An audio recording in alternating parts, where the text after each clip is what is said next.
ये chief justice को हम लोगों ने एड्रेस कर दिया है, पर ये जो दीपांकर दत्ता जस्टिस है उनको हम लोगों ने आज दे दिया है।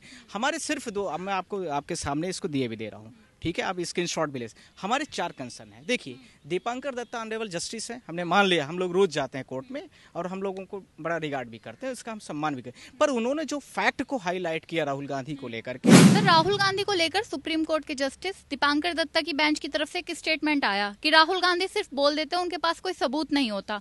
अब तो राहुल गांधी सबूत भी लेकर आ गए। देखिए, मैंने सबूत नहीं, मैं भी आपके साथ सबूत दे रहा हूँ, पेश कर रहा हूँ, ये देख लीजिए सबूत मेरे पास भी है। हम लोगों ने आज चीफ जस्टिस के सामने लेटर लिख के उनको दे दिया है। डायरी नंबर डायरी नंबर 31445 की बात करो, oblique 25 Rahul Gandhi versus state of UP and others, इसी तरह नेम ऑफ द मैटर, ये केस का हमारे नाम हो गया। Item number court number 9, item number हम लोगों ने बोला कि राहुल, ये चीफ जस्टिस के सामने आज हम लोगों ने लेटर दे दिया हमारे 5 सेम कोर्ट को, मतलब ये चीफ जस्टिस को हम लोगों ने एड्रेस कर दिया है, पर ये जो दीपांकर दत्ता जस्टिस है उनको हम लोगों ने आज दे दिया है।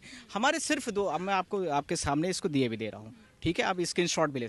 हमारे 4 कंसर्न है। देखिए, दीपांकर दत्ता ऑनरेबल जस्टिस है, हमने मान लिया, हम लोग रोज जाते हैं कोर्ट में और हम लोगों को बड़ा रिगार्ड भी करते हैं, उसका हम सम्मान भी करते हैं, पर उन्होंने जो फैक्ट को हाईलाइट किया राहुल गांधी को लेकर के, हमने उनसे 4 सवाल पूछे। पहला, जैसे राहुल जी ने बोला कि 2000 किलोमीटर चाइना ने हमारी लैंड को ऑक्यूपाइड कर लिया है। ठीक है, आप एक जस्टिस हो, हम लोग लॉयर हैं, हम लोग यदि कोई भी फैक्ट लेके नहीं आते हैं, बिना एविडेंस के आप बात नहीं करते, आप सबूत के बिना बात नहीं करते, ठीक है, उन्होंने बोला था तो आप क्रॉस वेरीफाइड करा लेते। सैटेलाइट इमेज आजकल ऐसी है कि मैं यहाँ खड़ा हूँ तो मेरे रीवा जिला की पूरी कहाँ कहाँ बाढ़ क्षेत्र आया है, डूब क्षेत्र, पूरा इमेज आप 1 सेकंड में दे सकते हो। पहला पॉइंट आप चेक करा सकते थे।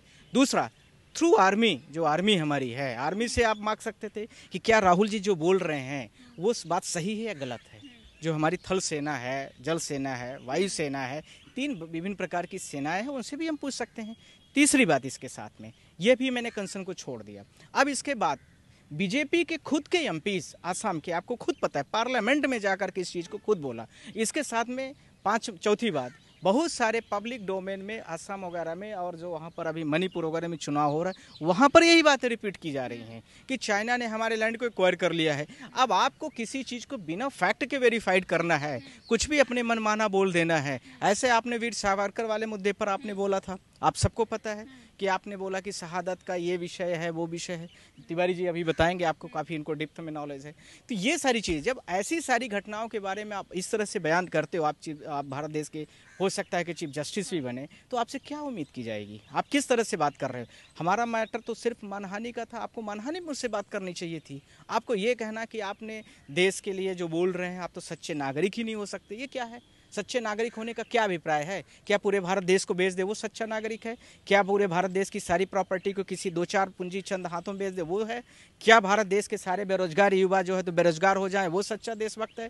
क्या भारत देश की सारी गवर्नमेंट नौकरियां खत्म हो जाए वो सच्चा देशभक्त है? क्या हमारी कंसर्न कोर्टें एक वॉइस होकर के बात करें, ये सच्चा देशभक्त है? मैं आपसे क्वेश्चन कर रहा हूँ। आर्टिकल 1G की बात कर रहा हूँ, 1 तो थोड़ा अलग हो गया, उसी में तो आपने भी बोला है, उसी में हम भी आपसे बोल रहे हैं। क्या यही पेरीमीटर है? इस हिसाब से मुझे लगता है कि वो उनका व्यक्तिगत बयान जो था वो मेरे लिए तर्कसंगत नहीं लगता है। इसलिए इन बिना फैक्टों के आधार पर किसी को बोलना, हम लोगों ने आज कोर्ट से कंसर्न किया है कि उनको बोलिए कि जो उस स्टेटमेंट को उन्होंने दिया है उसको विड्रॉन करे, उसके लिए वो कहें कि हमने जो बोला वो गलत था, हमें नहीं बोलना चाहिए पर्सनल लेवल पर, जिसको हमने आप लोगों से कंसर्न किया है।